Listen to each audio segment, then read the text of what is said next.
Bienvenue chez Perspective de médiation, le podcast dédié à la médiation et à la résolution des conflits.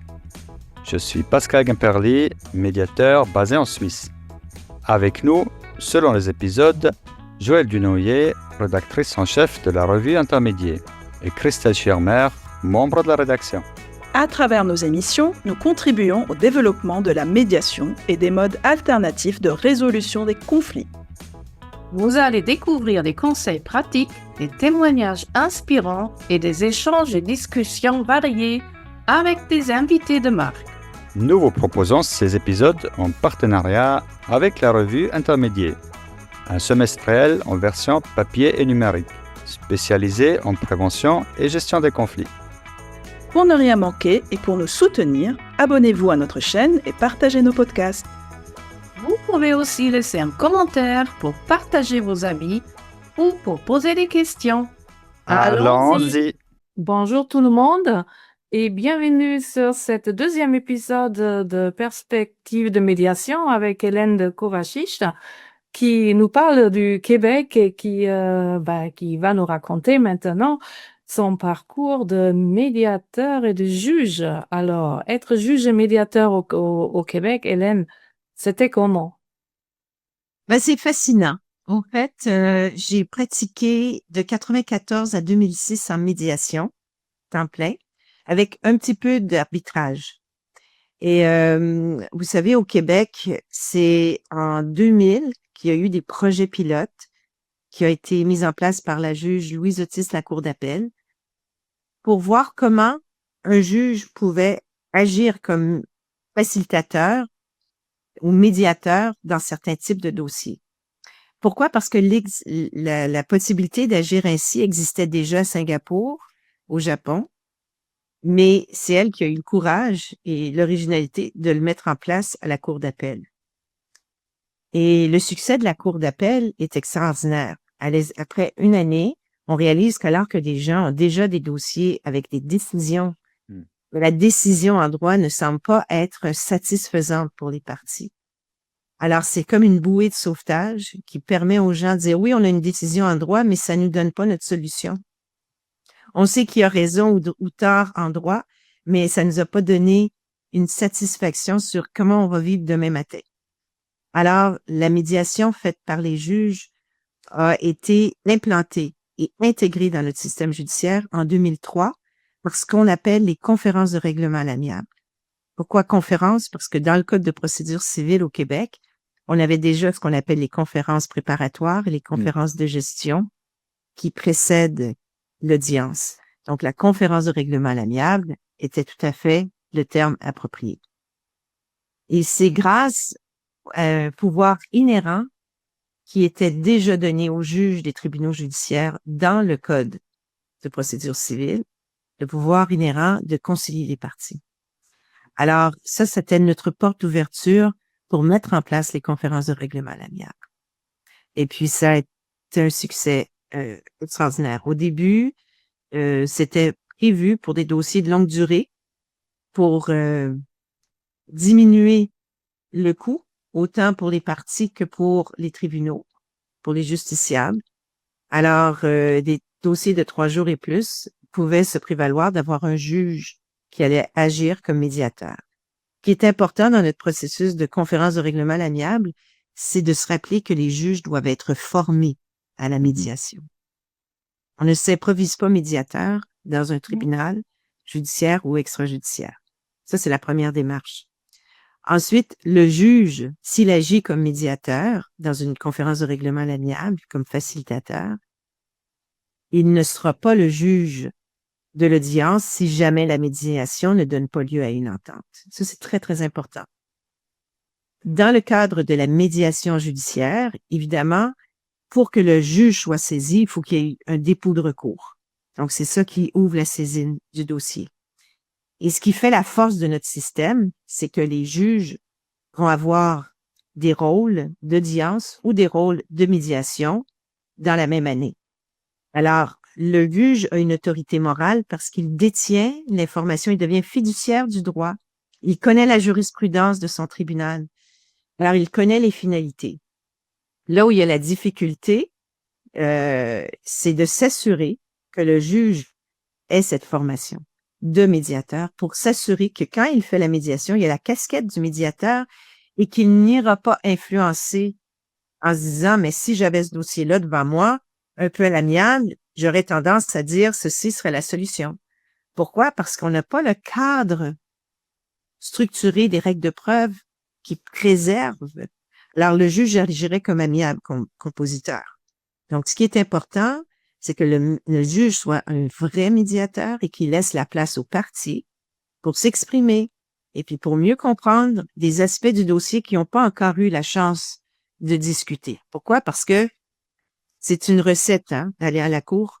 Il faut trouver les témoins, il faut plaider, il faut s'assurer qu'on puisse déposer la preuve, les documents, qu'on peut avoir les bons témoins, que tout ce qu'on espère démontrer au juge, qu'on puisse le faire, puis que le juge voit la chose de la même façon. Parce qu'il arrive que des dossiers, en tout cas au Québec, c'est comme ça. Un dossier peut passer de la Cour supérieure, avoir une décision d'un juge, et d'un coup, il s'en va en appel, et puis la Cour d'appel tranche différemment. C'est le même dossier. Donc, on comprend que c'est pas aussi simple que ça. Et donc, la médiation faite par un juge donne une ouverture. Ceci dit, en 2016, on a réalisé que les cas, comme on dit, les conférences de règlement à l'amiable, c'était formidable. Les avocats adorent travailler les cas avec leurs clients. Mais l'objectif ultime, c'était de favoriser la médiation avant de déposer des recours pour améliorer les systèmes de justice. Pas juste pour le désengorger, comme on aime le dire, mais pour développer le réflexe chez le citoyen qu'il a la capacité de trouver des solutions. En anglais, on dit empowerment.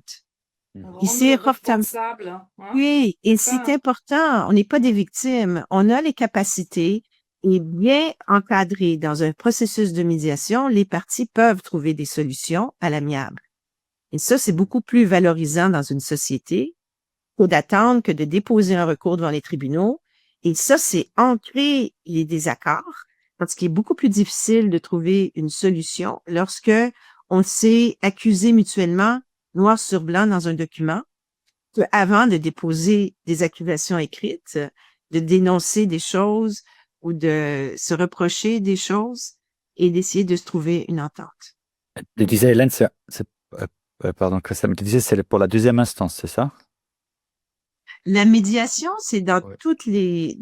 maintenant, c'est la Cour supérieure. Okay. Oui, dans toutes les instances. Ouais. Okay. Cour d'appel du Québec. Oui. Ma question, c'était plus de ordre humain parce que ce juge ou ce médiateur qui est le même être humain, comment il fait pour face à une situation où il aurait pu être juge et là il est médiateur sans devenir complètement schizophrène? comment ce juge, comment cette personne elle gère ces deux situations? Puisque tu l'as vécu, Hélène, quelles sont les difficultés dans cette position-là? Ben, je vous dirais que comme on a une formation et on comprend l'objectif des processus, c'est complètement différent. C'est moi qui ai l'autorité de trancher et de rendre une décision parce que les parties se sont pas entendues. Dans l'autre cas, je dois aider les parties à trouver une solution. Ça commence dès le début lors de la préparation. Quand je prépare mon dossier pour aller en audience, j'ai traditionnellement un gros cahier noir. D'un côté de la page, j'écris la loi, les articles de loi, la jurisprudence, la doctrine, qui va s'imposer dans le dossier parce que je lis les procédures. Donc, je sais qu'est-ce qui va être intervenu, qu'est-ce que les parties vont probablement me déposer comme plaidoirie. J'écris certains éléments. Je souligne les faits qui vont être importants pour pouvoir appliquer la loi. Et puis, j'espère que les avocats vont remplir les question marks que j'ai. Et sinon, les questions qu'il faut que je pose pour être sûr d'avoir toute l'information nécessaire pour rendre une décision. C'est mon processus à moi quand je suis juge. Là, on me donne un rôle de médiation et là, j'ai un dossier de médiation. Et ce que je fais, c'est que je travaille complètement le dossier différemment. Et moi, je me suis fait des petits gabarits où je dis, OK, voici les noms des parties. Quel âge a telle partie? Est-ce que c'est un homme, une femme? C'est quoi son background? Qu'est-ce que son histoire? Et ensuite, j'ai un outil visuel. J'utilise des triangles. Des triangles qui vont se juxtaposer à deux endroits. Et là où ils sont juxtaposés, je me dis, ce sont des éléments communs sur la base desquels les parties vont pouvoir essayer de discuter des ententes potentielles, des options de solution. Et pour arriver à ça, j'ai divisé le triangle avec le haut. Ce sont les éléments que je retrouve dans les procédures du litige. Puis en bas du triangle, les besoins, les préoccupations, les éléments qui sont beaucoup plus humains, les valeurs, les préoccupations au niveau émotif, les ressources avec lesquelles ils disposent pour trouver des solutions. Alors là, j'ai un tableau visuel. Alors, ma façon de travailler, dès le départ, est différente. Donc, je me concentre sur des éléments qui sont complètement différents de l'audience, tout en sachant que derrière mes triangles, il y a en toile de fond, comme je vous l'ai dit, les notions du droit. Oui, parce que on peut pas faire un dossier de médiation judiciarisé sans tenir compte qu'il y a une toile de fond qui est le droit. Ceci dit, par la façon qu'on prépare le dossier, on va rencontrer les parties, on va leur poser des questions et on travaille pour faire ressortir les éléments qui vont permettre aux parties de mieux comprendre la position l'un de l'autre, de se mettre à l'écoute active l'un de l'autre, de sortir leur trop-plein, de faire savoir comment ils ont vécu les éléments des situations. Puis j'aime bien utiliser le chiffre 6 comme exemple. Si moi, je dessine le chiffre 6 sur une feuille, mais je le regarde, devant moi, c'est 6, mais la personne qui est assise devant moi, elle va voir le chiffre 9. Mais c'est le même dessin, c'est le même chiffre. Et la médiation, bien préparée, permet au médiateur de poser suffisamment de questions, les bonnes, pour que les parties puissent faire ressortir les éléments qui vont permettre, j'avais pas entendu ça. Moi, je connaissais pas ça. Je ne croyais pas que c'était ça. Ah. Et là, tout d'un coup, on change. Alors, j'aime bien utiliser le pictogramme en mandarin. Je ne connais pas bien le mandarin. Je connais Ni Hao et Xie, mais je ne connais pas le mot conflit, mais on me l'a appris. Et on me dit qu'il y a besoin de deux pictogrammes. Un qui dit crise et l'autre qui dit opportunité. Donc, il faut se souvenir que le conflit, c'est une mauvaise communication, une mauvaise compréhension d'éléments. Et il arrive régulièrement dans mes dossiers qu'une fois que j'ai rencontré les parties et que j'ai appris de l'information privilégiée chacune d'elles, je réalise que c'est souvent un manque de compréhension et de communication. Il y a des éléments d'information qui manquent. Alors, le médiateur, contrairement à juste un négociateur, il va avoir toutes ces informations-là et c'est lui qui va préparer le processus pour faire ressortir par les parties en connaissant leurs clés de communication. Est-ce que c'est un auditif? Est-ce que c'est un visuel? Est-ce que c'est un kinesthésique? Il va vouloir écrire, il va vouloir parler, il va vouloir entendre. Tout ça, ce sont des éléments qui vont nous permettre de mettre en place des stratégies, d'utiliser des techniques et c'est tout à fait ce qu'on attend d'un médiateur et c'est pour ça que la question de c'est quoi un bon médiateur, mais c'est ce que les parties recherchent pour faire ressortir le meilleur d'elles-mêmes pour arriver à une entente. Alors, ça peut être très varié. Oui, ça dépend de chacun, des besoins de chacun. Donc, le médiateur, Exactement. un bon médiateur, ça peut être un caméléon qui sait s'adapter à chaque situation et aux parties et aux interlocuteurs. Exactement, oui. Continue. Et vous savez, c'est intéressant parce que quand je pense à un dossier que j'ai eu il y a plusieurs années, c'était un jeune homme d'âge adulte, mais jeune adulte, qui avait un problème de santé mentale et était médicamenté. Ses parents l'hébergeaient toujours chez eux, et le jeune homme avait vu un article sur la médiation qui citait mon nom. Il a communiqué avec moi. Il me dit, vous savez, j'aimerais ça faire une médiation avec mes parents parce que je crois que je suis rendu à un certain âge où j'aimerais ne plus vivre à la maison, mais je veux pas leur faire de peine et je veux qu'on me respecte comme adulte. Et j'aimerais voir comment on pourrait le faire pour que je sois bien encadré et puis que ça puisse être réalisable. C'est incroyable. Alors, vous pouvez communiquer avec mes parents comme agent de convocation parce que moi, je crains leur proposer ça. Alors, ils m'autorisent, je parle aux parents et les parents surpris, mais enthousiastes, disent, mon Dieu, oui, on va participer au processus. Et dans le cadre des échanges, il s'avère que les parents étaient réjouis de savoir que leur fils, qui avait un problème de santé mentale médicamenté, souhaitait devenir plus autonome parce qu'eux trouvaient ça lourd et croyaient qu'il était capable, bien encadré, d'être autonome. Et il avait peur d'aborder la négociation directe, préférait faire une formule de médiation pour s'assurer que tout se passe bien. Ça, c'est un dossier de médiation qui est un petit peu différent de ce que je fais. Moi, en général, je fais des dossiers chicane d'actionnaires, transfert de compagnie, succession assurance, contrat. Et j'ai trouvé ce dossier tellement touchant et je sais vraiment que ces discussions ont permis qu'un des parents dit, je ne savais pas que tu souffrais réellement de ne pas être autonome. Une audience ne donne pas ça, puis une négociation nécessairement pas toujours.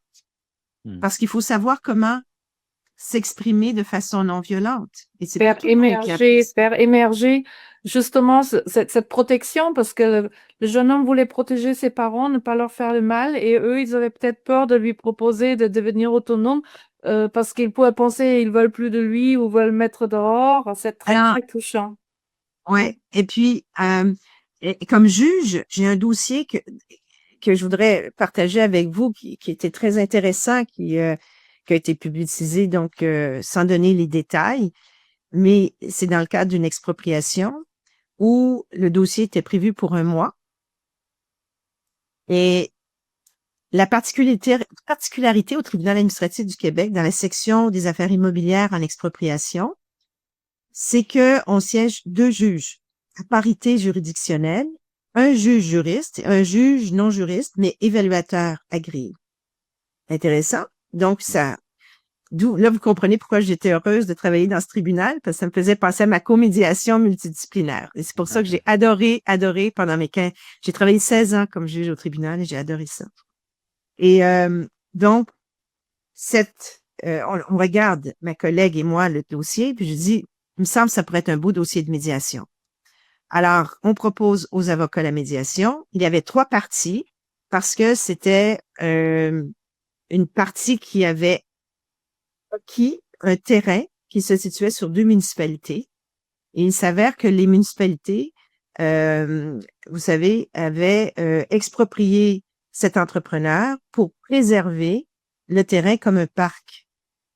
Alors, l'entrepreneur devait négocier la valeur en contrepartie du terrain exproprié. Et le gros enjeu était absolument pas la valeur monétaire, même si on parle de millions, mais ça s'est déclaré dans le cadre de la médiation lors d'un caucus par rapport à une valeur totalement humaine, où il voulait contribuer dans sa municipalité, où il voulait que sa famille s'intègre et tout, et qu'il y a eu un autre projet qui a émergé de ça en discussion, qui a fait que tout le monde s'est entendu rapidement sur la valeur, et puis il y a un autre projet qui a déboulé par la suite. Donc, c'est pour vous dire que la médiation, un autre exemple, médiation judiciaire, puis on n'aurait jamais pu faire ça dans une audience en expropriation. J'aurais pu juste donner une valeur monétaire.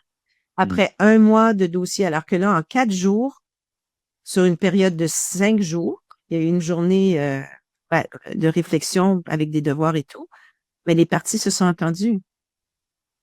Et se sont entendues sur le chiffre et sur un autre projet. Alors, un dossier exactement en expropriation aussi, c'est sympathique, où la valeur doit être déterminée, mais comme la municipalité ne pouvait pas donner la valeur que l'exproprié souhaitait, à un moment donné, il dit, écoutez, est-ce qu'on pourrait faire une entente? Et puis il dit, on va nommer une des rues le nom de votre famille. C'était magique. C'était magique. Et puis lui a dit oui, parce que c'est une terre familiale et c'est pour ça que ça me peine tant.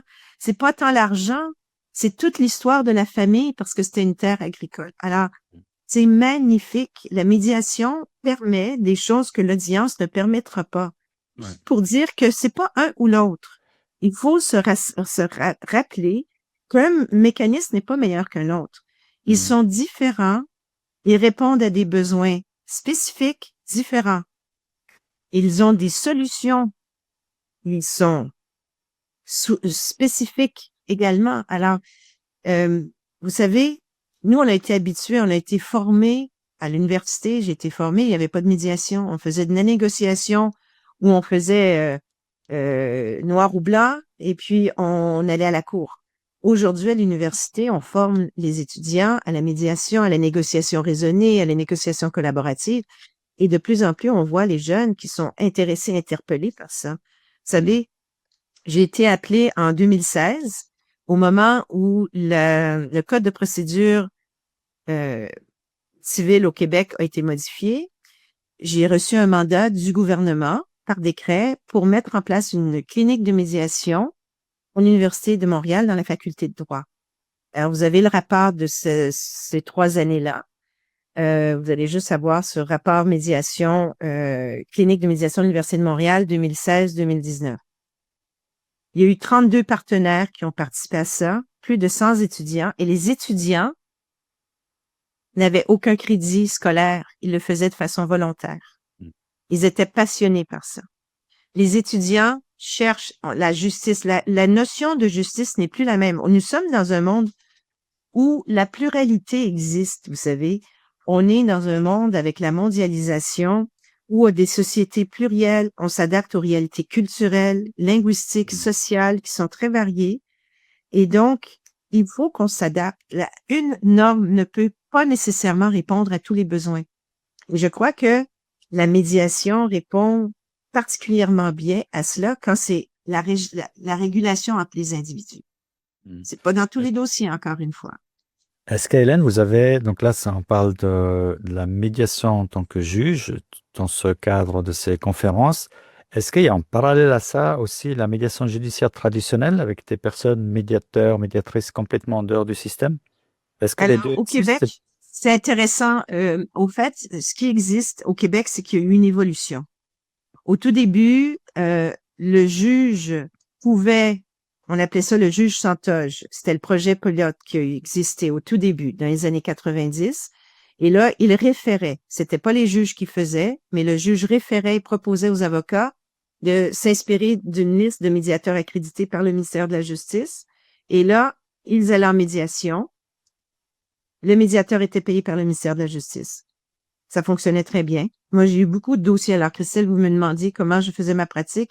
Ben, j'avais les dossiers au fédéral, j'avais des dossiers qui venaient de ce projet pilote, des petites créances.